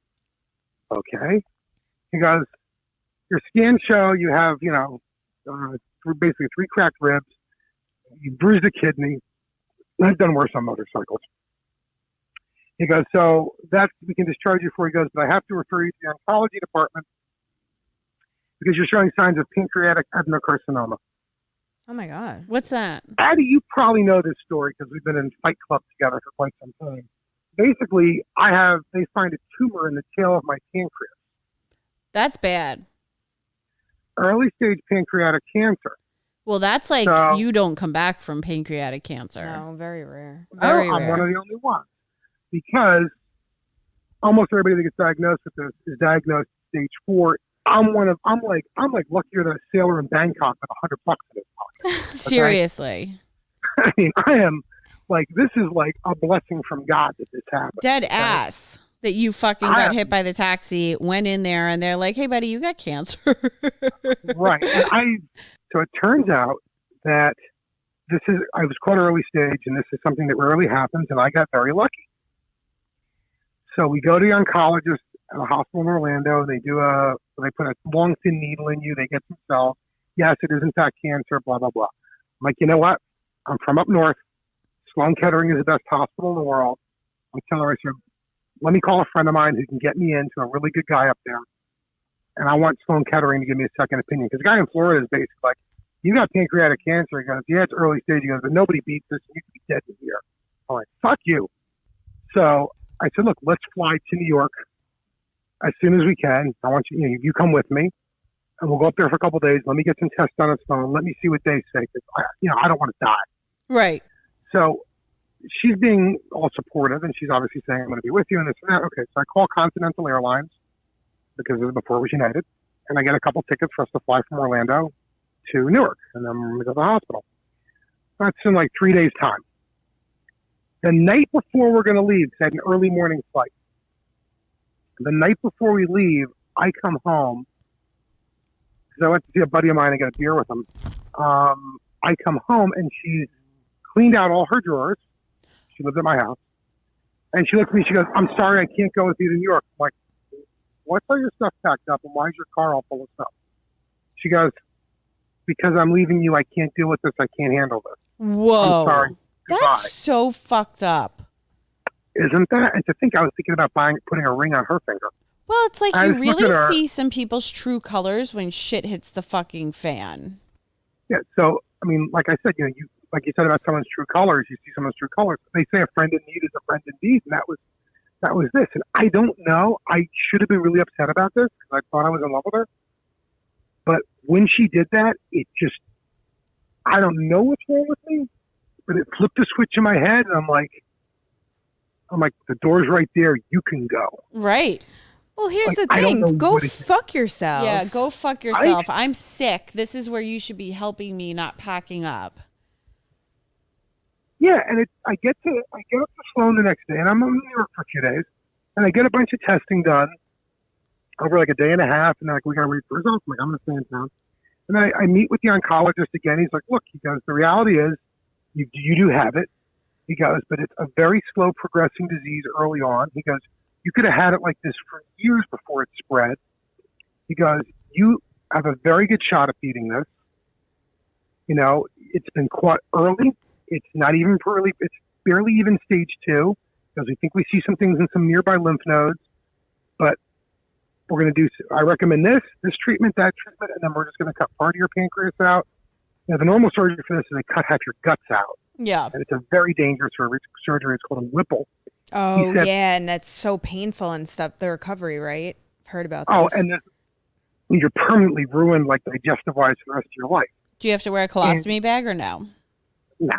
So they started out with chemotherapy. They put me on, and the chemo wasn't even, one of the chemos they put me on was really terrible. And they shrunk the tumor. Then they went in. At this point, I've moved back up here. That's why I left Florida. And they did laparoscopic surgery, which is minimally invasive. Mm-hmm. And they snipped the tail of my pancreas off, basically. And they did a few surgeries. They cut out a bunch of lymph nodes. Long story short, I mean, I was in treatment for a while because there was apparently one lymph node they thought they missed. That was a whole other story. But basically, I've been in remission for no detectable cancer since 2009. Oh, Thank damn. God. Yeah, I'm 12 years off this, so I'm in good shape. Downside is because of this, I developed diabetes. So okay, because I don't have a full pancreas left, but I, mean, I Right. can live with that. It's like the lesser of two evils. So- Right. So normally good things don't come out of getting pig stupid drunk and acting like a complete retarded juvenile asshole. But sometimes it does. It does. So that's why we got to continue to do that. For you people, you can. Yeah. I'll stay on the fucking That's wagon. exactly. For you lunatics out there, sometimes getting drunk and stupid can actually save your life. Pretty much. They probably don't teach this to kids in school, right? No. I Kids, think that was one of the things in the DARE program. Yeah. Was it? Keep getting drunk. It saves Get lives. really fucked up. You could save your life one day. Pretty much. Exactly. Yeah, so that was an interesting story. I mean, it was. I mean, chemo isn't fun. Radiation isn't fun. You know, I mean, getting treatment isn't a lot of fun. And for someone to walk out on you like that, I'm like, you know what? Thank God you did, because imagine if I had married you. Holy fuck. Imagine that. And then, like, when shit actually, like, obviously you see somebody's true colors, but, like, say you stayed with somebody like that, woof. It's like you see it and these things happen for a reason. And you're like, 5 years later or even a year later, you're like, thank the fucking God. Yeah. Well, I always tell like my friends and stuff, I'm like, you really don't know someone until you like suffer a tragedy with them. Right. Because they could be like the least supportive person. You could Right. have two different grief styles Right. and coping things. And it's like, you really don't know someone until you go through some shit with them. Right. And see how they handle it. Yep. Right. You know, a few years ago, I lost my sister, my baby sister. She was 31 when I lost her. Oh, shit. Yeah. That's young. Yeah, it was Addie may remember this. There's a picture on my Instagram page. So when that happened, my best friends that I grew up with, are still my best friends today, literally, I mean, one of them flew cross country, another one drove down to Florida with me for the funeral. I mean, my closest friends just dropped their lives and came running. Well, yeah. So, you know, that's what you do. You know, you don't walk away from someone when shit happens. And then later on, when I'll tell you her name, Vanessa, it's a real name. When she found out that I was beating this and I was going to be fine, and I got a call from her. Look, I lost my mind. I'm so sorry. Fuck you. Oh Fuck my this God. bitch. Give us her address. We will find her. Seriously. Nah, life got to her because it gets better. Wait, life got to her because what? It gets better. Life got her back. Not that it gets better. That happened to her, but she marries this jerk and pops out a couple kids real quick. I mean, literally, like, she was probably married less than a year. I think she had twins. She has two babies. Then 2008 happened. So I got screwed in 2008. I was a Bernie Madoff victim. I Okay. lost a lot more money than I want to say on the podcast. But I told Addie, I lost a fortune. Damn. I almost got wiped out. I was finishing up treatment, and I was living off the income off that. The money was invested with a guy I knew very well in Florida, and he had it reinvested with Madoff. Yeah, everybody So- was screwed by Madoff. Oh, boy, did I got screwed. No lube. No, it didn't even give me a reach around. No, yeah, that's Sure. like anal, no lube, right in. With No. a spiked bat. No lube. That's like, I forgot. I Wing. wasn't even a dick in my house. That was a spiked bat. It was like, Yeah. so, Like a cactus. Enter Italian here. cactus. I like how you think. So I got screwed. Her husband was like really heavily leveraged in real estate and lost everything and went bankrupt, and they lost the house and burned everything, and they were living with their parents. And then he basically drove his car, one of their cars or something out to like a parking lot of like a grocery store or something, blew his head off. Oh, shit. And I mean, look, I lost Karma my got father that and my- bitch. I had just lost my dad to suicide. That we're laughing. I lost my sister to suicide, but to this day, I'm still like, hey, I got you. She's like, I know I married this rich guy, he's making all this money. And then I heard about that through the grapevine. I'm like, karma. Sucks to Don't you suck. love it? That's not karma. That's like a Bugatti karma. Oh, yeah. Did he really blow his head off, or did somebody else get him? Who knows? Because he took down a bunch of investors. Sorry, sucker. Should have stayed with the man with cancer. Yeah, that would have been a better pick. You know what would have happened? No, listen, I would have gotten burned by Madoff, and it would have been like, you know what? Oh, you lost all your money. That's so terrible. I'm so sorry. I gotta go. Yeah. Yep. Some people only want it when things are good, and that's when you know they're not the real people in your life. And I actually saw her about 2 years ago when I was down in Miami. We have a lot of friends in common that hang out at the same places. Does she look like shit? I hope so. She has not aged well. Oh, Time and gravity have not been kind to her. Yes. Yeah, that's the answer I was hoping for. Did she put on some pounds? A little, yeah. She's put on some pounds, but it's not even that. It's just that, I mean, her face. She's a beautiful woman, and it has not aged well. Looks are fleeting. I mean, you want to marry someone, it's because you're in love with the person. But, right, their personality. And they have a good heart, which clearly she doesn't. She does not. Nope. I'm thinking to myself, like, you're not even hot anymore. Life got you, bitch. Like, oh, and I just a succession of failed relationships, and what are you doing? Oh, you're not making any money, and you're living in a crappy apartment. And your kids are ugly. I don't know. Yep, and oh, your life sucks, and gee, my heart bleeds for you. That must be terrible. JK. Oh, I hope things get better for you. Yeah. I'm gonna go play with my friends. I'm gonna go play on my friend's yacht now. I gotta go. Yeah, I'm going to skirt club. Peace. Well, I can't until I get the bottom surgery, but you know.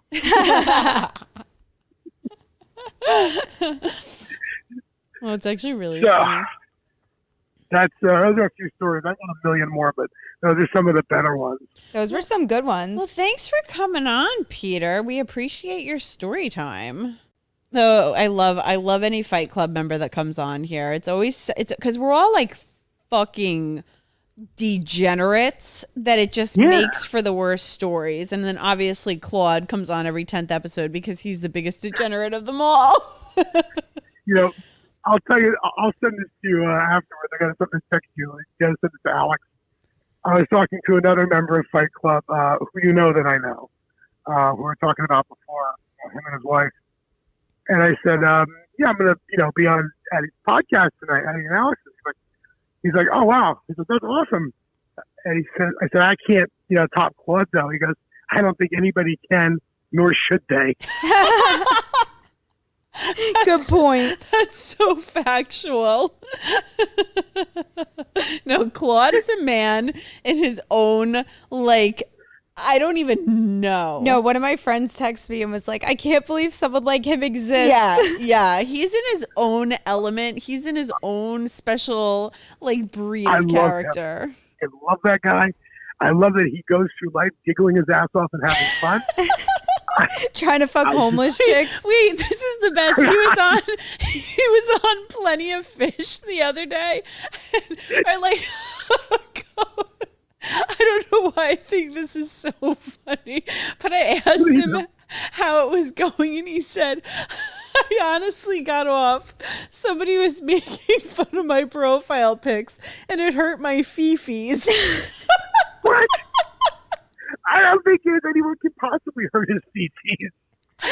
When he said fifis, I could picture the fact that I could picture someone making fun of his profile and him running off and jerking off to that. I know. They hurt my fifis. I was dying. I mean, I've done some dumb shit in my life, but oh my God, I cannot top that guy. Nobody can, man. And the best part is, all his stories are verified and true. Oh, I'm sure. Okay. Confession time from me. So I still talk to the porn star sometimes. Okay. I can't mention her on air because she's probably going to listen to this, but I know she's listened to a couple of the Claude episodes. She goes, this guy, I forget exactly how she worded it. I have to find the text. She goes, I cannot fucking believe this man is running around. She goes, this is ridiculous. And she loves loving it. Yeah. And look what she does for a living. Right, and she Right. does porn, and she can't believe he's running around jerking off on wrestling women's carpeted floors and on silver singles. You know what? I feel that he is the person he wants to be. I feel that he's happy being the person that he wants to be.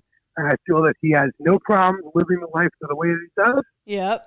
God bless you, Mazel Tov. Yep. Mazel tov. I have nothing but respect for that guy. And doesn't try to be anything that he's not. Facts of life, man. And he will fully admit it at all times. Oh, he's admitted to me a million times. Yeah. Well, Peter, thanks so much for your stories. I appreciated you coming on and spending the night with us. Guys, it has been an absolute honor. I hope you don't get any bad star ratings because of my stupidity and nonsense. No, we get it from fucking idiots that just like are Haters. liberals. Yeah. They're probably not getting laid. And True. seriously, it was a real honor to be on. I'm a huge fan of what you guys are doing. And I know, Addie, you really got tied up with work and went so crazy. Oh, it's And for been like the fucking 2 weeks- nuts. I know, we were talking. And the few weeks without a new episode, I was like, what the fuck? I need another one of these. Like, I've now listened to everything. I'm up to like 48, I think it was. I'm like, I went back and started from the beginning. I listened to everything. We had Like, I some need more of people. We had a bunch of people being like, "Where's the fucking episodes?" Because we took off a month just because it was just so fucking insane. Like I couldn't get anything together. Yeah, but it is. I mean, I literally drove. I mean, I listened to you guys through Colorado, New Mexico, Texas, Oklahoma, Kansas, Missouri, Arkansas, Tennessee, Mississippi, Alabama, back in Tennessee, Kentucky, West Virginia, Maryland. Nationwide. Yeah, we are I've listened to you nationwide. guys, plus go the trip up to Connecticut. I listened to you guys in 17 states. Well, give us 5 stars, fuckface, and then meet Great up. dick, fucker. And then meet us up in the city one night. Meet up with us in the city one night when you're there. I love to. Drinks on me. I let don't us drink, know. but let us know. Seriously, Oh, you know, but- dead ass. We Yeah, could I would do love to. Irish car bombs and see if we can. Save your lives. Oh, great. I got cancer again. Here we go. That's going to be more of that nonsense. You and Alex can drink. I'll be the DJ.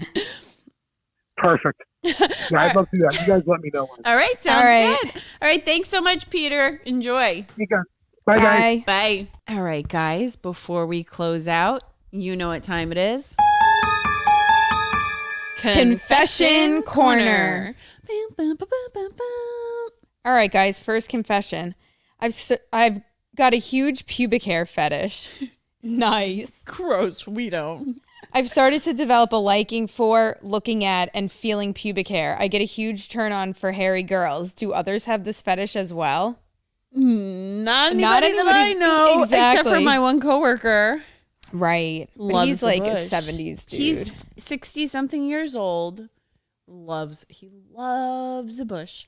He talks about his Woodstock days where every girl had a hairy bush that whole time. That's understandable. But if you're like our age, I don't understand. He grew that. up with a bush. I don't want to date a guy with a bush. Me neither. That's Gross. fucking nasty. I like Ugh. men that shave their whole bodies. So I like a hairy chested man, but I'm like not going to go down on somebody that has a full bush. Even this guy the other day DM'd our podcast page and he sent us a picture of his fucking... He's like, which one of you bitches trying to send pics of yo titties? And I'm like, for $500 we will pay first. And he writes back, will this count as payment? Devil emoji. And it's a picture of his gnarly looking dick with a huge fucking bush. Ew. It's gross. I wish I screenshotted the bush picture because he fucking deleted it and I would have put it on our Twitter page. And I write, shave your bush, bro. Now you have to pay us an extra $400 for making us witness that disgrace. He goes, fuck you, ratchet skank. You're a fucking nobody, ain't worth shit. And I said, at least our vaginas don't look like a used up Brillo pad. He's like, your vaginas probably look like used tires. Fucking horse face looking ass hoes. And then like 2 days later, he goes, unfunny bitches. And I'm like, he's still mad. still going. And I'm like, don't be a hater because your dick is ugly.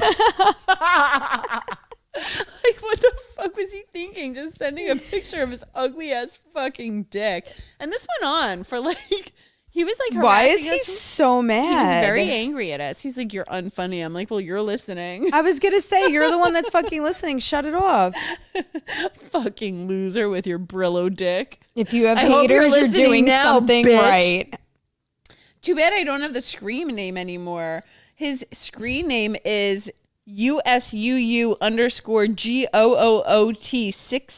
USUU_GOOOT6626I. I think that's like one of the generic ones they give you or something I guess. like that. It's his face. Is that him? Papa. No. Papa. Fucking dumb fuck. He's a Star Wars fan. Black belt in BJJ. Sun Devil fan. Fucking loser and your ugly dick. Anyway, all right, guys. Next confession. I pee outside like a dog every night. Why? Come on. I pee outside like a dog every night. I don't know why I do it. I take my dog out to poop pee and I find myself just squatting like a dog and peeing with him. And every time I think this is weird, but I can't help myself. I do it almost every night. To clarify, it's just in my backyard, not in a public space. Like, That's not normal. that's like not normal. I feel like that's really weird. And I feel like it's like, so here's the thing. Like when we went to Brooklyn the other night, I like refused to use the porta potties at the club Yeah. because they were so gross. So I popped a squat and I like peed on the side of the fucking road, and I feel like it backsplashed all over my combat boots. But at least nobody drove away. Like our other friend, fuck him. So like I feel like peeing outside, you're gonna get it all over your fucking feet, and it's just like better to do it in a bathroom. But here's the thing. You're taking your dog in your backyard, which means you're at like 25 steps away from your bathroom. You can't just... But she likes to do it. It's a thing. People are weird. Oh my God. I've come to realize that like we're actually very normal. Yeah, I've been noticing that a lot lately. Right? Like I thought we were whack, but we're very normal. Yep. And I always thought Which we were is a scary. little mentally unstable, unbalanced. But like I'm very normal compared to a lot of I our don't have a guests. pubic hair fetish. I don't Nope. fucking pee outside. Nope, with unless my we're in dogs. Brooklyn. Right. I like don't like to be tickled. No. I don't have a micro wiener. I don't wear chastity belts. Nope. Maybe we should. No thanks. I feel like I'm just good with my normal life. Yeah, me too. All right, guys. Well, this was a little bit of a long episode, but we hope you enjoyed it. Write in your confessions. Follow us on Instagram, Disappointed But Not Surprised. Follow us on Facebook, Disappointed But Not Surprised Pod. TikTok and Twitter is Podcast DBNS. All right. Brr!